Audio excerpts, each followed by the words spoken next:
चरण कमल तेरे धोए धोए पीवा मेरे।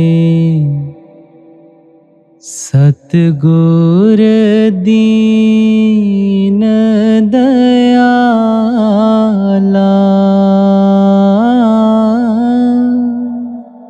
चरण कमल तेरे धोए धोए पीवा मेरे।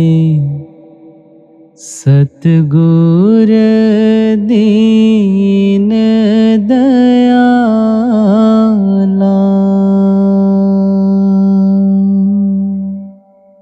प्रेमियों, आज हम जिस वाणी पर विचार करेंगे,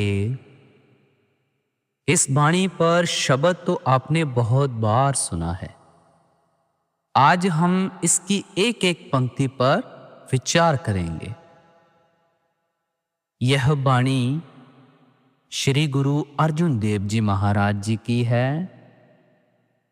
पांचवें पातशाह, जिन्होंने सारी उम्र प्रेम, सेवा और शरणागति का पाठ पढ़ाया, जिन्होंने लाखों लोगों को मुक्ति का मार्ग भी दिखाया और अंत में खुद गरम तवे पर बैठकर शहादत दी, लेकिन मुख पर एक शिकायत नहीं, एक आह नहीं। ऐसे महापुरुष जब कुछ कहते हैं तो वो शब्द केवल शब्द नहीं होते, वो अमृत की बूंदें होती हैं, वो रूहानी रोशनी होती है जो अंधेरे में डूबी आत्माओं को राह दिखाती है। आज की यह वाणी है, चरण कमल तेरे धोए धोए पीवा। और यह वाणी प्रेमियों शरणागति का, प्रेम का, समर्पण का और सतगुरु की महिमा का एक अद्भुत प्रेम व्यक्त करती है। तो आइए इस अमृत रस में डुबकी लगाते हैं। वाणी श्री गुरु अर्जुन देव जी महाराज, वचन चरण कमल तेरे धोए धोए पीवा मेरे सतगुर दीन दयाला। सत्संगियों, ये पूरी वाणी की मुखड़ा पंक्ति है, यानी ये वो धुरी है जिसके इर्द गिर्द पूरी वाणी घूमती है। यह पंक्ति वाणी के शुरू में भी आती है, बीच में भी आती है और अंत में भी आती है। इसका मतलब यह है कि गुरु महाराज इस भावना को बार बार दोहराना चाहते थे। जैसे कोई प्यासा इंसान पानी पीने के बाद भी बार बार उसी कुएं पर लौटता है। प्रेमियों, पहले शब्दों को ध्यान से समझते हैं। पहला शब्द इसमें क्या आया वाणी में? चरण और साथ में कमल, यानी चरण कमल। प्रेमियों, सतगुरु के चरणों को कमल क्यों कहा गया? कमल का फूल कीचड़ में खिलता है, लेकिन कीचड़ से लिपटता नहीं। कमल जल में रहता है, लेकिन जल उसे भिगो नहीं सकता। ठीक वैसे ही सतगुरु के चरण जो इस संसार में रहते हैं, इस माया जगत में विचरते हैं, लेकिन माया उन्हें छू नहीं सकती। उनके चरण कमल की तरह पवित्र हैं, निर्लेप हैं, अलौकिक हैं। प्रेमियों, कमल के बारे में एक और गहरी बात है। कमल सूरज की तरफ खिलता है। क्या कहा? कमल सूरज की तरफ खिलता है। जब सूरज निकलता है, कमल खिल जाता है। जब सूरज ढलता है, कमल बंद हो जाता है। यानी कमल का जीवन सूरज से जुड़ा है। किससे? सूरज से। ठीक वैसे ही सतगुरु के चरण वो परमात्मा की तरफ हमेशा खिले हैं। जहां परमात्मा है, वहां सतगुरु के चरण है। अब प्रेमियों, धोए धोए पीवा, यहां सबसे गहरी बात आती है। धोना और पीना, ये दो क्रियाएं हैं। धोना यानी चरणों को धोना, ये सेवक का प्रतीक है। प्रेमियों, पुराने जमाने में जब कोई महात्मा या गुरु घर आते थे तो उनके चरण धोए जाते थे। ये सम्मान का, श्रद्धा का, विनम्रता का प्रतीक था। जो व्यक्ति किसी के चरण धोता है, वो अपने अहंकार को नीचे रखता है। वो कहता है, मैं तुमसे छोटा हूं, तुम मेरे लिए महान हो। लेकिन यहां धोना नहीं है, धोए धोए पीवा। धोकर वो पानी पीना, चरणामृत लेना।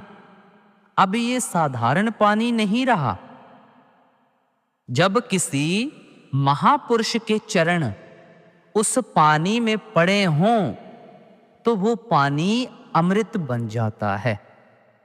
एक बहुत सुंदर उदाहरण आपने देखा होगा कि जब किसी नदी में कोई औषधि डाली जाए तो पूरी नदी का पानी उस औषधि का गुण ग्रहण कर लेता है।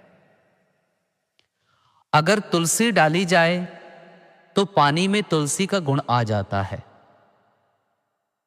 ठीक वैसे ही जब सतगुरु के चरण, जो खुद परमात्मा की शक्ति के पात्र हैं, पानी में पड़ते हैं तो वो पानी परमात्मा की रूहानी शक्ति से भर जाता है।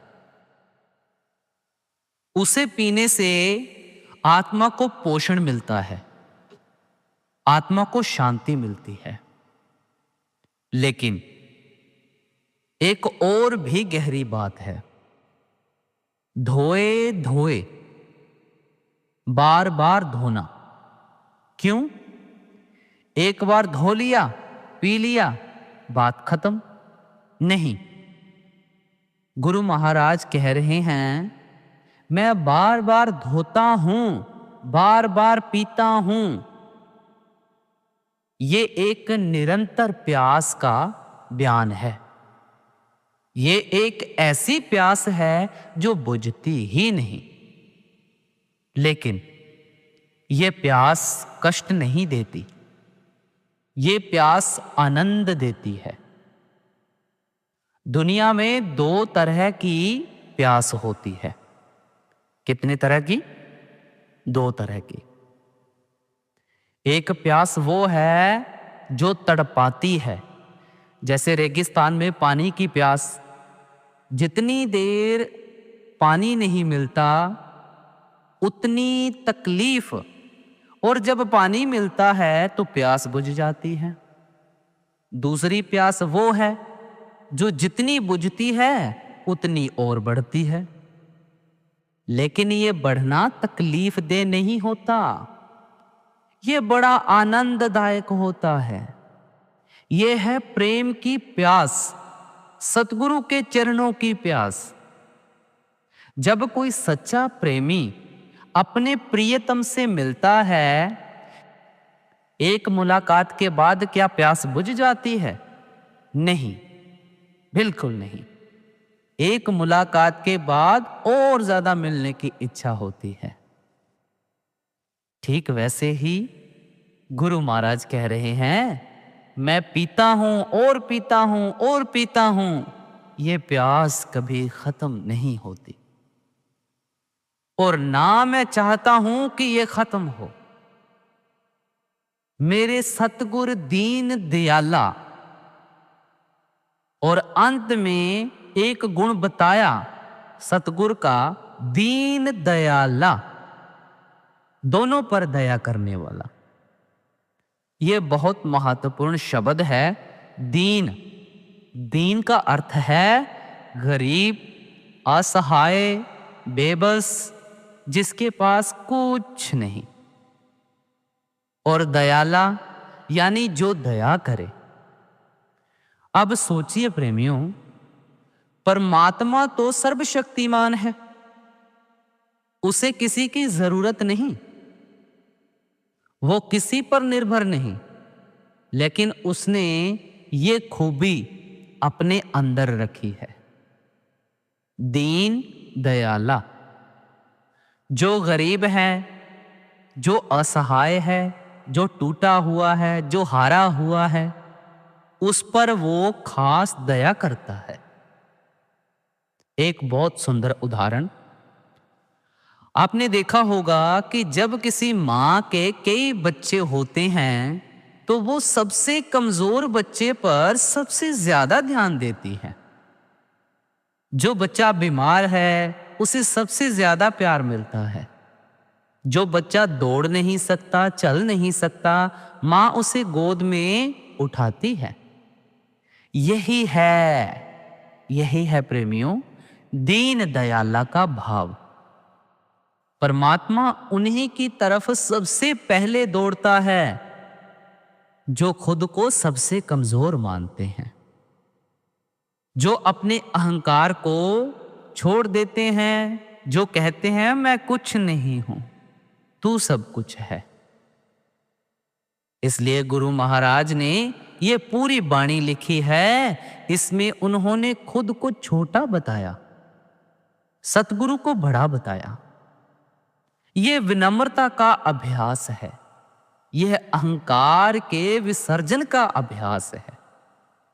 मान लो कोई बच्चा है जो पढ़ाई में बहुत कमजोर है, वो सारी रात पढ़ता है, मेहनत करता है, लेकिन परीक्षा में फेल हो जाता है। अब उसके पास दो रास्ते हैं। पहला रास्ता, वो कहे मुझे किसी की मदद की जरूरत नहीं, मैं खुद कर लूंगा। पहला रास्ता, वो कहे मुझे किसी की मदद की जरूरत नहीं, मैं खुद कर लूंगा, और सारी उम्र संघर्ष करता रहे। दूसरा रास्ता, वो किसी अच्छे शिक्षक के पास जाए और कहे गुरुजी मुझे आपकी मदद चाहिए, मैं अकेले नहीं कर सकता। जो बच्चा दूसरे रास्ते पर चला उसे गुरु मिला और उसकी जिंदगी बदल गई। ठीक वैसे ही हम सब आत्माएं इस संसार में अकेले भटक रही हैं, माया के जाल में फंसी हैं, अहंकार के अंधेरे में खोई हैं। जब हम कहते हैं हे सतगुरु मैं दीन हूं, मैं असहाय हूं, तू ही मेरा सहारा है, तब सतगुरु की दया का झरना बहता है। तो ये पहली पंक्ति एक पूरे जीवन का सार है। सेवा, समर्पण, प्रेम और विनम्रता। अब प्रेमियों, इस वाणी की दूसरी पंक्ति क्या फरमाती है? कुर्बान जाऊं उस वेला सुहावी, जित तुम्हरे द्वारे आया। सत्संगियों, मैं कुर्बान हो जाऊं, मैं न्योछावर हो जाऊं उस वेला सुहावी, उस सुंदर घड़ी पर जित तुम्हारे द्वारे आया, जब मैं तुम्हारे द्वार पर आया। ये पंक्ति एक इंसान के जीवन के सबसे महत्वपूर्ण क्षण की बात कर रही है। वो क्षण जब पहली बार सतगुरु के द्वार पर आना हुआ। पहले कुर्बान शब्द को समझते हैं। कुर्बान ये फारसी शब्द है जिसका अर्थ है बलिदान, न्योछावर होना। जब कोई कहता है मैं कुर्बान हो जाऊं, तो इसका मतलब है प्रेमियों, इस चीज के लिए मैं अपना सब कुछ दे दूं, अपना सब कुछ त्याग दूं।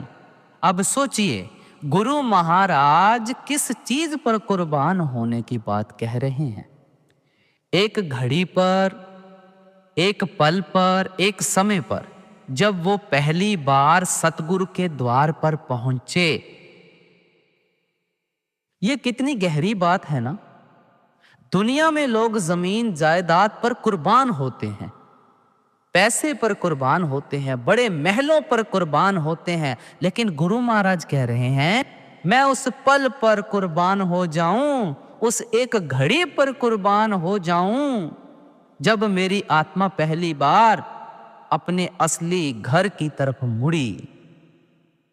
मान लो कोई इंसान जन्मों जन्मों से भटक रहा है, जंगल में खोया हुआ है, ना राह पता है, ना मंजिल पता, अंधेरे में ठोकरे खाता फिर रहा है। और फिर एक दिन अचानक एक मकान का दरवाजा खुला देखता है। वो उस दरवाजे की तरफ चलता है, दरवाजे के अंदर जाता है, वहां उसे अपना घर मिलता है, उसके घर वाले मिलते हैं, गर्म खाना मिलता है, बिस्तर मिलता है। अब वो इंसान किस चीज को कभी नहीं भूल सकता? वो उस पल को कभी नहीं भूल सकता जब उसने पहली बार वो रोशनी देखी थी, जब उसने पहली बार उस दरवाजे की तरफ कदम बढ़ाया था। ठीक वैसे ही प्रेमियों, जब किसी भटकती आत्मा को पहली बार सतगुरु का द्वार मिलता है, वो घड़ी उसके जीवन की सबसे कीमती घड़ी होती है। वेला सुहावी, सुहावी घड़ी, सुंदर घड़ी। यहां एक बारीकी है। गुरु महाराज ने उस वक्त को सुहावा कहा, सुंदर कहा, लेकिन जब भी कोई पहली बार सतगुरु के द्वार पर आता है, वो किस हाल में आता है? क्या वो खुश होकर आता है? क्या वो ताकतवर होकर आता है? बिल्कुल नहीं। ज्यादातर लोग सतगुरु के दरबार पर तब आते हैं जब वो टूटे होते हैं, जब जिंदगी ने मार खाई होती है, जब माया ने धोखा दिया होता है, जब रिश्ते टूट जाते हैं, जब बीमारी आती है, जब गरीबी होती है, जब कोई उपाय नहीं सूझता। बाहर से देखने वाले को वो घड़ी दुखद लगती है, लेकिन गुरु महाराज कह रहे हैं नहीं, वो घड़ी सबसे सुहावी घड़ी है। क्यों? क्योंकि वो घड़ी है जब आत्मा की यात्रा शुरू होती है। वो घड़ी है जब आत्मा का अहंकार टूटता है। वो घड़ी है जब इंसान कहता है हे परमात्मा, मेरे पास कुछ नहीं, तू ही सब कुछ है। आपने देखा होगा बीज, एक बीज जब तक अपने कठोर आवरण में बंद रहता है, तब तक वो पेड़ नहीं बन सकता। जब वो बीज जमीन में दबता है, अंधेरे में जाता है, उसका आवरण टूटता है, तब वो अंकुरित होता है, तब उसमें से नई जिंदगी निकलती है। ठीक वैसे ही जब इंसान का अहंकार टूटता है, जब वो दुनिया से हारकर सतगुरु के द्वार पर आता है, वही वो क्षण है जब उसकी आत्मा में रूहानी अंकुर फूटता है। एक और बात जो इस पंक्ति में है, तुम्हारे द्वार है, तुम्हारे द्वार पर। यहां ध्यान दीजिए, गुरु महाराज ने कहा तुम्हारे द्वार पर आया, यानी सतगुरु का एक द्वार है, एक जगह है और वो वहां गए। अब ये द्वार क्या है? ये द्वार केवल शारीरिक जगह नहीं है, नहीं है। ये द्वार है सतगुरु के शरण में आना, सतगुरु को अपना मानना, सतगुरु के बताए हुए मार्ग पर चलना। जब भी कोई व्यक्ति अपना अहंकार छोड़कर, अपनी मान वड्याई भुलाकर विनम्रता के साथ किसी सच्चे महापुरुष की शरण लेता है, तब वो उस द्वार पर आया।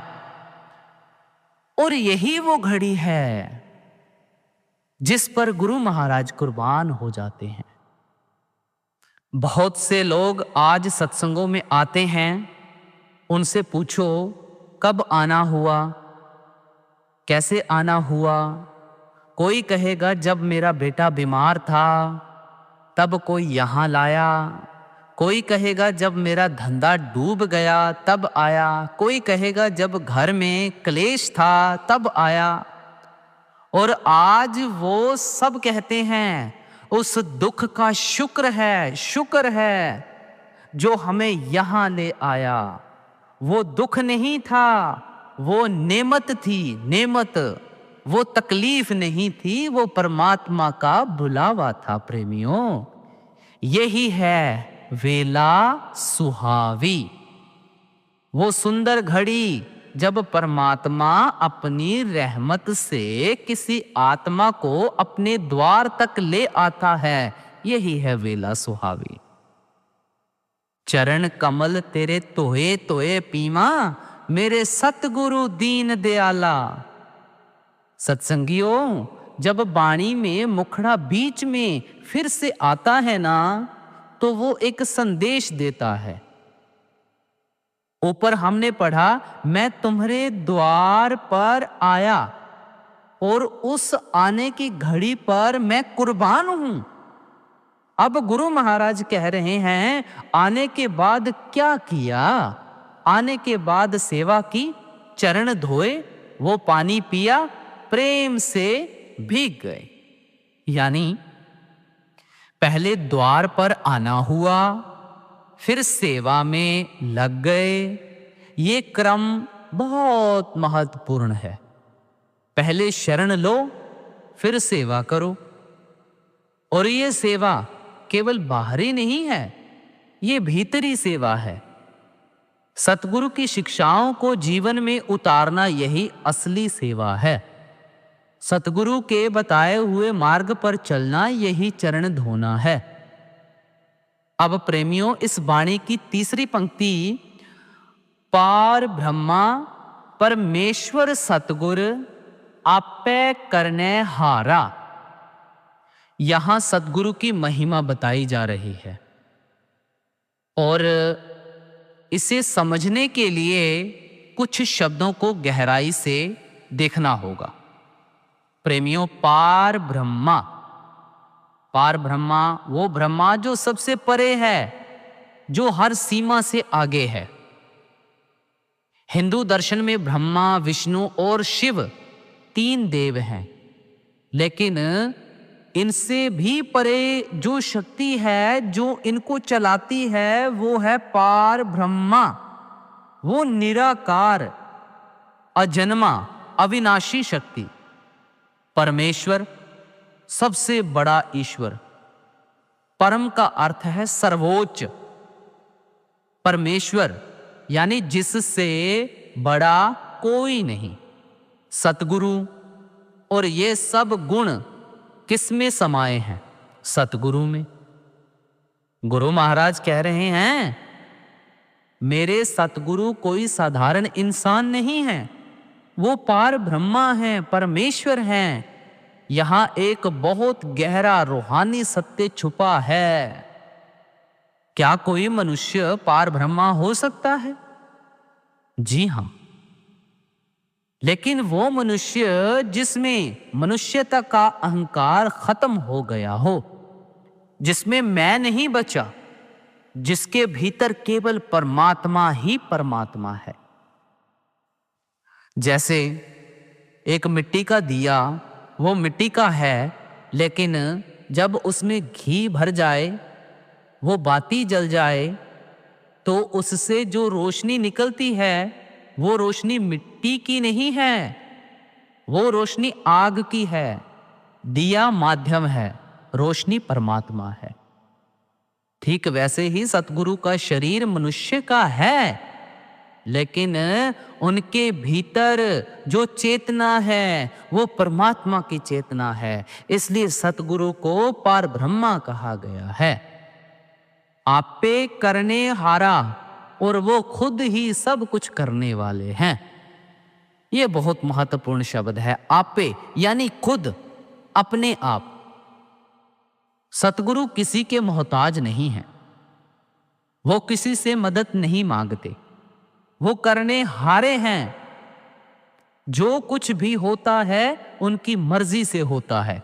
मान लो एक बहुत बड़ा इंजीनियर है, वो एक छोटे से गांव में जाता है जहां लोग हाथ से खेत जोतते हैं। वो वहां एक बड़ी मशीन लगाता है, वो पूरे गांव के खेत जोत देती है। गांव वाले हैरान हैं। इस एक आदमी ने वो कर दिया जो हजारों लोग मिलकर भी नहीं कर सकते थे। ऐसे ही सतगुरु जो काम माया मन बुद्धि सारी शक्तियां मिलाकर भी नहीं कर सकती, वो काम सतगुरु अकेले कर देते हैं। आत्मा को मुक्त करना, ये काम कोई साधारण शक्ति नहीं, साधारण शक्ति बिल्कुल नहीं कर सकती। ये केवल पार ब्रह्मा करने हारे सतगुरु ही कर सकते हैं। एक और बात, आपे करने हारा। आपे करने हारे में एक रूहानी रहस्य भी है। जब हम कहते हैं सतगुरु आपे करने हारे हैं, तो इसका अर्थ यह भी है प्रेमियों कि हमें कुछ नहीं करना, हमें केवल समर्पण करना है। हमें केवल उनके हाथ में अपनी बागडोर देनी है। जैसे एक छोटा बच्चा प्रेमियों अपने बाप की उंगली पकड़ लेता है। बच्चे को नहीं पता रास्ता कहाँ जाता है, बच्चे को नहीं पता कहाँ कोई खतरा है, बाप को सब पता है। बच्चे का काम केवल ये है, उंगली मत छोड़ना। ठीक वैसे ही जब हम सतगुरु के चरणों से जुड़ जाते हैं प्रेमियों, तो वो हमारे करने हारे बन जाते हैं। वो हमारी आत्मा की यात्रा खुद संभाल लेते हैं। इस पंक्ति में प्रेमियों गुरु महाराज की कितनी गहरी श्रद्धा है। उन्होंने एक ही सांस में कह दिया, मेरे सतगुरु पार ब्रह्मा है, परमेश्वर है, और वो खुद ही सब कुछ करते हैं, मुझे केवल उनके चरणों में रहना है। अब प्रेमियों इस शब्द की चौथी पंक्ति, चरण धूल तेरे सेवक मांगे, तेरे दर्शन को बलिहारा। एक सेवक जो अपने मालिक के पास मांगने आया है, और वो क्या मांग रहा है? धन, यश, स्वास्थ्य, मुक्ति? बिल्कुल नहीं। वो मांग रहा है चरण धूल, यानी तुम्हारे चरणों की धूल। ये दुनिया की सबसे अनोखी मांग है। दुनिया में हर कोई बड़ी बड़ी चीजें मांगता है। कोई मांगता है करोड़ों की संपत्ति, कोई मांगता है लंबी उम्र, कोई मांगता है स्वर्ग, कोई मांगता है मुक्ति। लेकिन यहां एक सेवक कह रहा है, मुझे बस तुम्हारे चरणों की धूल दे दो। ये चरण धूल क्या है? ये कोई शारीरिक धूल नहीं है, ये एक रूहानी भाव है प्रेमियों। जब आप किसी के चरणों की धूल माथे पर लगाते हैं, तो उसका अर्थ है मैं तुमसे भी नीचा हूं। तुम जहां चलते हो, जो धूल तुम्हारे पांव से उड़ती है, मैं उस धूल के लायक भी नहीं हूं, फिर भी उसे मांग रहा हूं। यह विनम्रता की सबसे ऊंची अवस्था है। एक उदाहरण, आपने राजाओं के समय के बारे में पढ़ा होगा, जब एक छोटे से राज्य का राजा किसी बड़े और शक्तिशाली राजा के दरबार में आता था तो वो उसके सामने झुकता था, लेकिन जो सबसे विनम्र होते थे वो चरण स्पर्श करते थे, और जो सबसे ज्यादा विनम्र होते थे वो धूल माथे पर लगाते थे। ये केवल विनम्रता का प्रतीक नहीं था, ये भी कह रहा था, मैं तुम्हारे आश्रय हूं, तुम्हारी कृपा ही मेरा जीवन है। ठीक वैसे ही गुरु महाराज, जो खुद एक महान पातशाह हैं, जो खुद लाखों लोगों के गुरु हैं, वो अपने सतगुरु के सामने कहते हैं, मुझे चरण धूल दे दो, चरण धूल दे दो। यह हमें सिखाता है कि रूहानी रास्ते पर जितना बड़ा आदमी होता है वो उतना ही ज्यादा विनम्र होता है। जैसे फलों से लदा पेड़ झुकता है, खाली पेड़ अकड़ा खड़ा रहता है। तेरे दर्शन को बलिहारा, मैं तुम्हारे दर्शन पर बलिहारी हूं। दर्शन, यह भी एक बहुत गहरा शब्द है। दर्शन का अर्थ केवल देखना नहीं है, दर्शन का अर्थ है उस परमात्मा को, उस सतगुरु को प्रत्यक्ष अनुभव करना, आंखों से भी देखना, हृदय से भी देखना, आत्मा की आंखों से भी देखना। हम सब जानते हैं कि परमात्मा को साधारण आंखों से नहीं देखा जा सकता। वो निराकार है, वो सूक्ष्म है, वो हर जगह है, लेकिन दिखता नहीं। लेकिन जब सतगुरु देह धारण करते हैं तो वो परमात्मा का दर्शन हो जाता है। सतगुरु के रूप में परमात्मा दिखाई देने लगता है।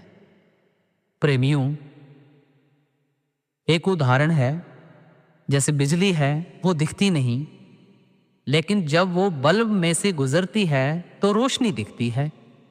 हम बल्ब को देखते हैं, लेकिन असल में बिजली की रोशनी में देखते हैं। ठीक वैसे ही परमात्मा दिखता नहीं, लेकिन जब वो सतगुरु के रूप में प्रकट होता है तो उसका दर्शन होता है। सतगुरु वो माध्यम है जिससे निराकार का आकार दिखता है। इसलिए प्रेमियों, दर्शनों को इतना महत्व दिया जाता है क्योंकि उसमें से मालिक का स्वरूप दिखता है। बलिहारा यानी बलिहारी, मैं न्यौछावर हूं, कुर्बान हूं। सेवक कह रहा है, मैं उस दर्शन की कीमत नहीं चुका सकता। वो दर्शन इतना मूल्यवान है कि मैं उस पर सब कुछ न्यौछावर कर दूं। एक बात सोचो, इस दुनिया में बहुत कीमती चीजें हैं, हीरे हैं, सोना है, महंगी गाड़ियां हैं, बड़े महल हैं, लेकिन क्या इनसे आत्मा की प्यास बुझती है? बिल्कुल नहीं। एक सेठ है जिसके पास करोड़ों की संपत्ति है, वो रात को सो नहीं पाता, चिंता है कि कहीं धंधा ना डूब जाए। एक साधारण सेवक है जिसके पास सब कुछ थोड़ा है, लेकिन उसके हृदय में सतगुरु के दर्शन की मिठास है। वो रात को इतनी गहरी नींद सोता है जैसे बेफिक्र बच्चा। तो वास्तव में कौन ज्यादा अमीर है? गुरु महाराज इसी बात को कह रहे हैं, सतगुरु का दर्शन सबसे बड़ी संपत्ति है, उस पर बलिहारे जाऊं। अब प्रेमियों, इस शब्द की अगली पंक्ति, तहां बैकुंठ जहां कीर्तन तेरा, तू आपे श्रद्धा लाए। ये पंक्ति बड़ी महत्वपूर्ण है।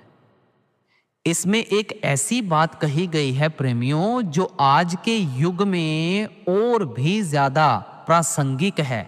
प्रेमियों, तहां बैकुंठ, वहां बैकुंठ है जहां कीर्तन तेरा, जहां तेरा कीर्तन होता है, तू आपे श्रद्धा लाए, और श्रद्धा भी तू खुद ही लगाता है। पहले बैकुंठ को समझते हैं। बैकुंठ ये परमात्मा का वास है, स्वर्गों का स्वर्ग, वो जगह जहां हर तरफ आनंद ही आनंद है। कोई दुख नहीं, कोई तकलीफ नहीं, कोई चिंता नहीं। दुनिया में बहुत से लोग सोचते हैं बैकुंठ मरने के बाद मिलेगा। इस जिंदगी में तो दुख ही दुख है, बैकुंठ तो कहीं आसमान में है। लेकिन प्रेमियों, गुरु महाराज ने इस पंक्ति में एक क्रांतिकारी बात कही है। उन्होंने कहा बैकुंठ कहीं और नहीं है, बैकुंठ वहां है जहां परमात्मा का कीर्तन होता है। यानी बैकुंठ एक जगह नहीं है, बैकुंठ एक अवस्था है, बैकुंठ एक अनुभव है। जहां भी परमात्मा का नाम लिया जाता है, जहां भी उसका कीर्तन होता है, वो जगह बैकुंठ बन जाती है। वो एक साधारण कमरा हो, एक छोटा सा मंदिर हो, एक गुरुद्वारा हो, एक नदी का किनारा हो, जहां परमात्मा का नाम है वहां बैकुंठ है। एक बहुत जीवंत उदाहरण, आप सत्संग सुनते हैं, कोई सत्संग में जाते हैं, बाहर दुनिया में क्या है? शोरगुल है, भाग दौड़ है, चिंता है, तनाव है। लेकिन इस सत्संग में आने के बाद या ये सत्संग सुनने के बाद कुछ शांति है, कुछ सुकून है, कुछ मिठास है। ये जो अनुभव है यही बैकुंठ है। ये बैकुंठ आपको मरने के बाद नहीं मिला, ये अभी इसी क्षण मिल रहा है। सोचो, जब आप सुबह उठकर नाम जपते हैं, उस वक्त की शांति यही वैकुंठ है। जब कीर्तन सुनते हुए आंखें भर आती हैं और हृदय में एक अजीब सी मिठास होती है, यही बैकुंठ है। बैकुंठ कोई भूगोल नहीं है, बैकुंठ एक चेतना की अवस्था है प्रेमियों। और ये अवस्था परमात्मा के नाम से, कीर्तन से, सत्संग से प्राप्त होती है। कीर्तन, ये शब्द भी बहुत गहरा है। कीर्तन का अर्थ केवल गाना बजाना नहीं है। कीर्तन का अर्थ है परमात्मा की महिमा, उसके गुणों का वर्णन करना, उसे गाकर, बोलकर, सुनकर उसकी याद में डूब जाना। कीर्तन के दौरान क्या होता है? जब हम परमात्मा की महिमा गाते हैं तो हम उससे कट नहीं पाते। जैसे आप किसी प्रिय इंसान की बात करते रहते हैं तो वो आपके मन में बना रहता है। ठीक वैसे ही कीर्तन के दौरान परमात्मा हमारे चित्त में बसा रहता है। और जब परमात्मा चित्त में बसा हो तो क्या कोई दुख हो सकता है? क्या कोई चिंता हो सकती है? बिल्कुल नहीं। उस वक्त सब कुछ सुंदर लगता है, यही बैकुंठ है। तो आपे श्रद्धा लाए, और यहां सबसे गहरी बात है, श्रद्धा भी तू खुद लगाता है। प्रेमियों, यानी हम खुद श्रद्धा नहीं बना सकते। हम चाहते हैं कि हमें श्रद्धा हो, भक्ति हो, प्यार हो, लेकिन ये हम अपनी मर्जी से नहीं कर सकते। ये परमात्मा की देन है। एक बहुत अच्छा उदाहरण है। मान लो एक खेत है, किसान ने जमीन जोती, बीज बोया, खाद डाली, पानी दिया, लेकिन अंकुर कब फूटेगा यह किसान के हाथ में नहीं है। अंकुर फूटना यह प्रकृति की देन है, परमात्मा की देन है। ठीक वैसे ही हम सत्संग में आते हैं, वाणी सुनते हैं, नाम जपते हैं, ये हमारा प्रयास है। लेकिन श्रद्धा का अंकुर फूटना ये परमात्मा की कृपा से होता है। इसलिए हमें घमंड नहीं करना, मुझे तो बहुत श्रद्धा है, क्योंकि यह श्रद्धा तुमने नहीं बनाई, ये परमात्मा ने तुम्हें दी है। और इसलिए निराश भी नहीं होना, मुझे श्रद्धा क्यों नहीं होती, क्योंकि परमात्मा से मांगो, वो श्रद्धा देने में देर नहीं करता। ये पंक्ति एक तरफ बैकुंठ की परिभाषा देती है, परमात्मा का नाम जहां वहीं कट, परमात्मा का नाम जहां वहीं बैकुंठ, और दूसरी तरफ एक विनम्रता सिखाती है, श्रद्धा भी मांगो, ये खुद नहीं आती। अब प्रेमियों, इस शब्द की अगली पंक्ति, मुकत पुगत जुगत तेरी सेवा जिस तू आप कराए, ये पंक्ति वाणी का दार्शनिक सार है। इसमें 3 शब्द हैं जो रूहानी जीवन के 3 आयामों को दर्शाते हैं। मुकत पुगत जुगत, ये 3 शब्द। पहले इन तीनों को अलग अलग समझते हैं। प्रेमियों, मुकत, मुक्ति, जन्म मृत्यु के चक्कर से छूटना, माया के जाल से आजाद होना, ये हर आत्मा की सबसे बड़ी चाहत है। पुगत, भोगत यानी जीवन का आनंद, इस संसार में रहते हुए सुख पाना, परिवार, स्वास्थ्य, समृद्धि, सब कुछ। जुगत, तरीका, विधि, रास्ता, जीवन जीने का सही ढंग, कैसे जिए कि हमारा हर काम परमात्मा की याद में हो। अब यहां गुरु महाराज कह रहे हैं, तीसरी सेवा, ये सेवा तेरी सेवा है, यानी मुक्ति, भोग और जीवन का सही तरीका तीनों सतगुरु की सेवा में है। ये बात कितनी गहरी है। लोग सोचते हैं मुक्ति के लिए संसार छोड़ना होगा, जंगल में जाना होगा, सब कुछ त्यागना होगा, लेकिन गुरु महाराज कह रहे हैं नहीं, बिल्कुल नहीं। मुक्ति तेरी सेवा में है, तू सेवा करता रह, मुक्ति खुद आएगी। लोग सोचते हैं भोग और भक्ति में विरोध है।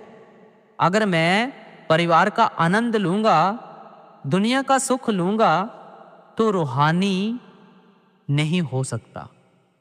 गुरु महाराज कह रहे हैं नहीं, भगत भी सेवा में है। सेवा करते हुए संसार का आनंद उठाओ, यह परमात्मा की मर्जी है। एक आदमी है जो व्यापारी है, वो सुबह उठता है, नाम जपता है, फिर अपना काम करता है, लेकिन ईमानदारी से शाम को कमाई का एक हिस्सा परमार्थ में लगाता है, रात को सोने से पहले परमात्मा का शुक्र करता है। ये आदमी ना संसार छोड़ रहा है, ना भक्ति छोड़ रहा है, वो भुगत भी कर रहा है और मुक्ति की राह पर भी है। ये है जुगत जीवन जीने का सही तरीका। परमात्मा की याद में रहते हुए संसार का काम करना। अब प्रेमियों, जिस तू आप कराए और जिसे तू खुद कराता है, यहां फिर वही बात आती है, आप यानी खुद। परमात्मा खुद कराता है, हम केवल निमित्त हैं, माध्यम हैं। एक बहुत गहरा उदाहरण है प्रेमियों। एक नदी बह रही है, उसके पास खेत है। किसान ने नहर खोदी ताकि पानी खेत तक पहुंचे। अब पानी बह रहा है, खेत को सींच रहा है। पानी को पता नहीं कि वो क्या कर रहा है, वो उस प्रकृति के अनुसार बह रहा है। नदी में शक्ति है, पानी ने नहीं डाली। नदी में दिशा है, पानी ने नहीं चुनी। ठीक वैसे ही प्रेमियों, जब हम सतगुरु की सेवा में लग जाते हैं तो हम नहर की तरह हैं, सतगुरु नदी है। जो भी हम करते हैं वो परमात्मा की शक्ति से होता है, हम केवल माध्यम हैं। इसलिए जब कोई अच्छा काम होता है तो अहंकार नहीं करना, मैंने किया, बल्कि कहना परमात्मा ने कराया। और जब कुछ बुरा होता है तो भी घबराना नहीं, क्योंकि वो भी परमात्मा की मर्जी है। अब प्रेमियों, मुकत पुगत जुगत, ये जीवन के 3 आयाम हैं, समझे ना? और तीनों की चाबी एक ही है, वो क्या है? सेवा। सेवा बिना किसी उम्मीद के, बिना किसी बदले की चाह के, केवल प्रेम से, केवल श्रद्धा से। अब प्रेमियों, इस वाणी की अगली पंक्ति, सिमर सिमर सिमर नाम जीवा तन मन हुए निहाला। यह पंक्ति पूरी वाणी का व्यवहारिक सार है, यहाँ गुरु महाराज ने बताया करना क्या है। ऊपर की सारी वाणी में उन्होंने बताया सतगुरु कौन है, उनकी महिमा क्या है, उनकी सेवा में क्या मिलता है, और अब इस पंक्ति में बताते हैं तो हमें करना क्या है। सिमर सिमर सिमर, सुमिरन करो, सुमिरन करो, सुमिरन करो। 3 बार, 1 बार नहीं, 2 बार नहीं, 3 बार। क्यों? पहला सिमरन मन से सुमिरन, भीतर हृदय की गहराई में नाम लो।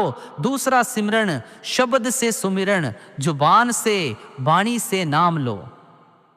तीसरा सिमरन कर्म से सुमिरन, जो काम करो उसमें परमात्मा की याद हो। जैसे बर्तन मांजते हो रसोई में, मन में नाम, खेत जोतते हो मन में नाम, दुकान चलाते हो मन में नाम। यानी कोई भी कार्य करते, चलते फिरते, उठते बैठते, खाते पीते, पखाना में भी नाम जपो। ये 3 तरह का सुमिरन जब एक साथ होता है तब वास्तविक भक्ति होती है। नाम जीवा, नाम से जीऊं, यानी नाम मेरा जीवन है, नाम मेरी सांस है। जैसे सांस बंद हो तो शरीर मर जाता है, वैसे ही नाम बंद हो तो आत्मा मर जाती है। लेकिन यहां एक सवाल उठता है प्रेमियों, नाम क्या है? नाम ये परमात्मा की वो शक्ति है प्रेमियों जो शब्द में, ध्वनि में समाई है। जब हम वाहेगुरु वाहेगुरु कहते हैं, राम राम कहते हैं, अल्लाह अल्लाह कहते हैं, राधा स्वामी कहते हैं, तो ये केवल शब्द नहीं है, इन शब्दों में परमात्मा की शक्ति समाई है। अब एक बहुत सुंदर उदाहरण है प्रेमियों, लोहा पानी में डूब जाता है, लेकिन अगर प्रेमियों उसी लोहे को लकड़ी में जड़ दिया जाए तो लकड़ी के साथ तैरता है, लकड़ी नहीं डूबती। ठीक वैसे ही हमारी आत्मा परमात्मा के सागर में डूब सकती है, लेकिन जब वो नाम की लकड़ी को पकड़ लेती है तो नाम उसे तारता है। नाम वो नाव है जो माया के सागर से पार ले जाती है। तन मन होए निहाला, तन और मन खिल जाते हैं, निहाल हो जाते हैं। निहाल ये शब्द पंजाबी में बहुत सुंदर है। इसका अर्थ है धन्य होना, प्रसन्न होना, खिल जाना। जैसे सूखा पेड़ पानी पाकर हरा हो जाए। जब नाम का सुमिरन होता है तो क्या होता है? तन, शरीर स्वस्थ होता है। शोध भी यही कहती है, जो लोग ध्यान करते हैं, नाम जपते हैं, उनका रक्तचाप सामान्य रहता है, मन शांत रहता है, नींद अच्छी आती है, तन पर असर पड़ता है। अगला है प्रेमियों मन। जो मन 1000 जगह भटकता था वो एक जगह टिकता है। जो मन चिंता में डूबा था वो हल्का होता है। एक बहुत जीवंत उदाहरण है प्रेमियों। मान लो एक आदमी है जो बहुत परेशान है, दफ्तर की समस्याएं हैं, घर में क्लह क्लेश है, पैसों की तंगी है, वो रात को सो नहीं पाता, सिर में दर्द रहता है।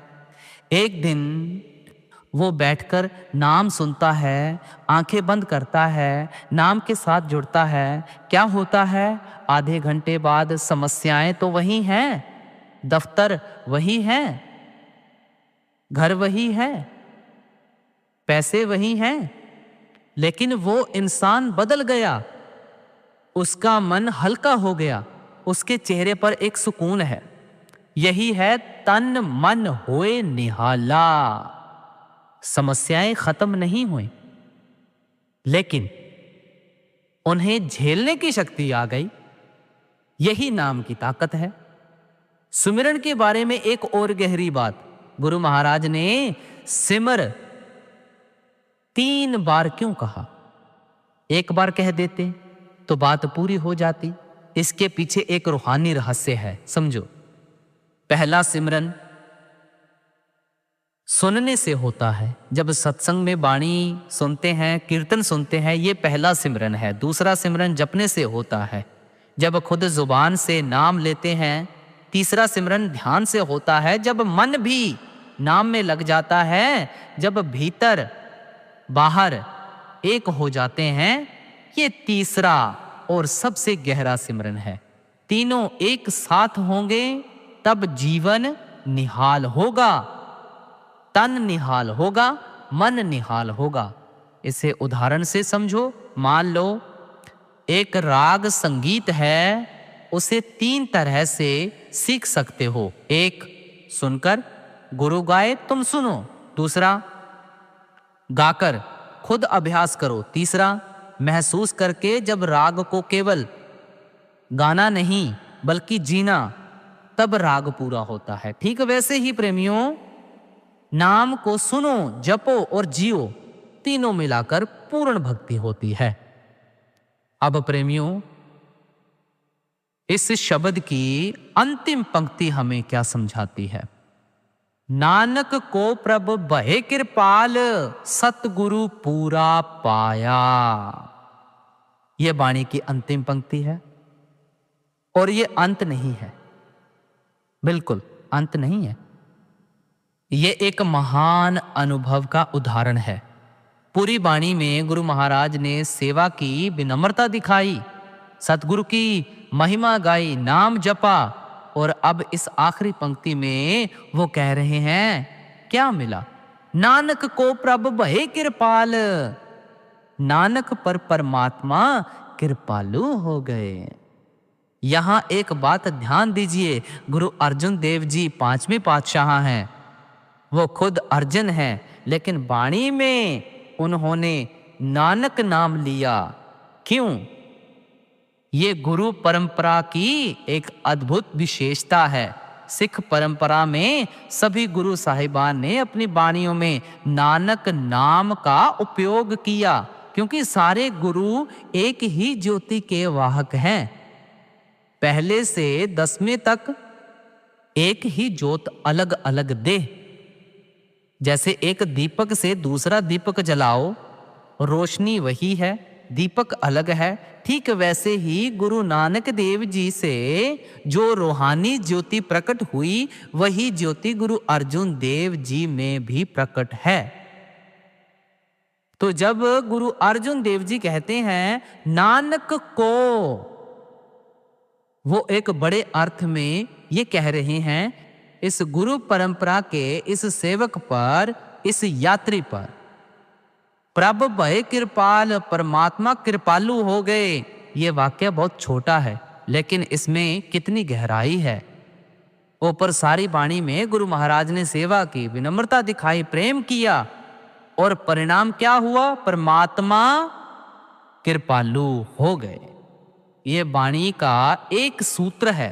सेवा और विनम्रता परमात्मा की कृपा का द्वार खोलती है।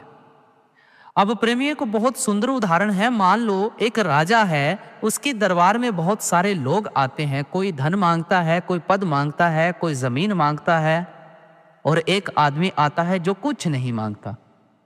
वो बस राजा के सामने झुकता है, उसकी तारीफ करता है, कहता है हे राजन, आप बहुत महान हैं, मैं आपका सेवक हूं।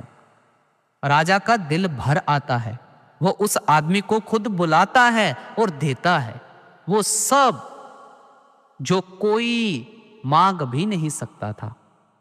ठीक वैसे ही जब हम परमात्मा से कुछ मांगने नहीं जाते बल्कि उसकी सेवा करने जाते हैं, तब परमात्मा खुद अपनी कृपा बरसाता है। इसलिए बाबा जी बार बार कहते हैं कुछ भी नहीं मांगना है, कोई अरदास नहीं करनी है। सतगुरु पूरा पाया, पूरा सतगुरु पा लिया। ये आखिरी शब्द पूरा सतगुरु पाया, ये रूहानी यात्रा की मंजिल है। पूरा यानी जो भी कमी नहीं है किसी में, जो सब गुणों से भरपूर है, जो पूर्ण है, संपूर्ण है। और जब पूरा सतगुरु मिला तो क्या बचा? कुछ नहीं, सब कुछ मिल गया। जैसे अगर आपके पास सूरज है तो रोशनी भी है, गर्मी भी है, ऊर्जा भी है। सूरज मिलने के बाद अलग अलग रोशनी और गर्मी मांगने की जरूरत नहीं। ठीक वैसे ही जब पूरा सतगुरु मिल गया प्रेमियों, तो मुक्ति भी है, पुगत भी है, जुगत भी है, बैकुंठ भी है, सब कुछ मिल गया। अब प्रेमियों, चरण कमल तेरे तोहे तोहे पीमा मेरे सतगुरु दीन दयाला। प्रेमियों, शुरुआत में बोला था ना कि वाणी का ये अंत भी है, शुरुआत भी है और बीच का मुखड़ा भी है। वाणी का ये अंत भी वही मुखड़े से होता है जो शुरू था। ये एक चक्र की तरह है, एक पूर्ण वृत्त। वाणी शुरू हुई थी चरण कमल ढोकर पीने की प्यास से। वाणी के बीच में सतगुरु की महिमा गाई, सेवा की, नाम जपा, और वाणी का अंत फिर वही चरण कमल की प्यास पर। यानी रूहानी यात्रा में एक इंसान जितना आगे जाता है प्रेमियों, उतना ही और आगे जाने की प्यास बढ़ती है। जितना मिलता है उतनी और मिलने की लगन होती है। ये प्यास कभी खत्म नहीं होती, और यही आनंद का रहस्य है। हमने जो आज वाणी के ऊपर सत्संग किया, उसका सार एक बहुत सुंदर कहानी से समझते हैं। एक छोटे से गांव में एक बावड़ी थी, पुराने जमाने के कुएं जैसी, लेकिन उसमें उतरने के लिए सीढ़ियां होती थीं। उस बावड़ी का पानी बहुत मीठा था, बहुत शीतल था। गांव में एक बुढ़िया थी, वो एक रोज उस बावड़ी पर आती थी, अपनी मटकी लाती थी, पानी भरती थी, पीती थी। लोगों ने एक दिन उससे पूछा, बुढ़िया माँ, तू तो बहुत बूढ़ी हो गई है, तुझे पानी भरना मुश्किल होता होगा। बूढ़ी माँ मुस्कुराई और बोली, बेटा, घर के पास वाले कुएं का पानी और इस बावड़ी का पानी एक नहीं है। उस कुएं का पानी प्यास बुझाता है, इस बावड़ी का पानी जीवन देता है। मैं बूढ़ी हो जाऊं, लेकिन इस बावड़ी का पानी पीती रहूंगी। सत्संगी प्रेमियों, ये बावड़ी है सतगुरु के चरण का अमृत। दुनिया में बहुत से कुएं हैं, पैसा, यश, रिश्ते, सुख सुविधाएं, वो सब प्यास बुझाते हैं, लेकिन कुछ देर के लिए। लेकिन सतगुरु के चरणों का पानी, ये वो पानी है जिसे पीने के बाद फिर प्यास नहीं लगती, बल्कि और पीने की इच्छा होती है। और ये प्यास कष्ट नहीं देती, ये आनंद देती है। गुरु महाराज की इस पूरी वाणी में यही कहा है, मैं आया तुम्हारे द्वार। ये सबसे सुंदर घड़ी थी। मैंने तुम्हारे चरण धोए, वो पानी पिया। ये सेवा है, ये भक्ति है। तुम पार ब्रह्मा हो, करने हारे हो, ये ज्ञान है। तुम्हारी सेवा में मुक्ति, भोग और जुगत, ये अनुभव है। जहां तेरा कीर्तन, वहां बैकुंठ, ये रहस्य है। सिमर सिमर सिमर, ये अभ्यास है। और अंत में पूरा सतगुरु पा लिया, ये मंजिल है। अब प्रेमियों, इस सत्संग में हमें क्या क्या सीखें मिली? सत्संग को जीना होता है। आज की वाणी में 5 बातें हमने जीवन में उतारनी है। पहली, हर सुबह नाम से शुरू करो। बिस्तर से उठने के पहले, अपनी आंखें खोलने से पहले मन में एक बार परमात्मा का नाम लो। यही सिमर सिमर सिमर का पहला कदम है। दूसरा, विनम्रता को अपनाओ प्रेमियों। आज किसी एक इंसान के साथ, चाहे वो छोटा हो बड़ा हो, विनम्रता से पेश आओ। यही चरण धूल मांगना है। तीसरा प्रेमियों, सेवा करो बिना उम्मीद के। आज कोई एक काम करो किसी के लिए, बिना ये सोचे कि बदले में क्या होगा। यही मुकत पुगत जुगत तेरी सेवा का अर्थ है। चौथी बात प्रेमियों, जहां हो वहां बैकुंठ बनाओ। अपने घर में, अपने काम की जगह पर परमात्मा का नाम लो। छोटी सी आरती करो, छोटा सा पाठ करो। यही तहां बैकुंठ, जहां कीर्तन तेरा है। 5वीं प्रेमियों, कृपा की प्रतीक्षा करो। अगर कभी लगे कि भक्ति नहीं हो रही, नाम नहीं जुड़ रहा, तो निराश मत हो। परमात्मा से मांगो, हे सतगुरु दीन दयाला, मुझे भी श्रद्धा दे। यही तू आपे श्रद्धा लाए का अर्थ है। सत्संगी प्रेमियों, आज की ये वाणी एक दर्पण की तरह है। इसमें देखो और खुद को पहचानो। हम सब आत्माएं हैं जो भटकती रही हैं। जन्मों जन्मों की भटकन है। माया के जाल में उलझे हैं, अहंकार की दीवारों में बंद हैं। लेकिन एक रास्ता है, सतगुरु का द्वार। जो एक बार उस द्वार पर आ गया, उसकी यात्रा शुरू हो गई। और जो उस द्वार पर बना रहा, प्रेम से, सेवा से, विनम्रता से, उसे एक दिन पूरा सतगुरु पाया, इसका अनुभव हो जाएगा। यही इस वाणी का संदेश है, यही सत्संग का सार है और यही जीवन का उद्देश्य है। तो प्रेमियों, आज के सत्संग को हम यहां पर विराम दे रहे हैं। राधा स्वामी जी।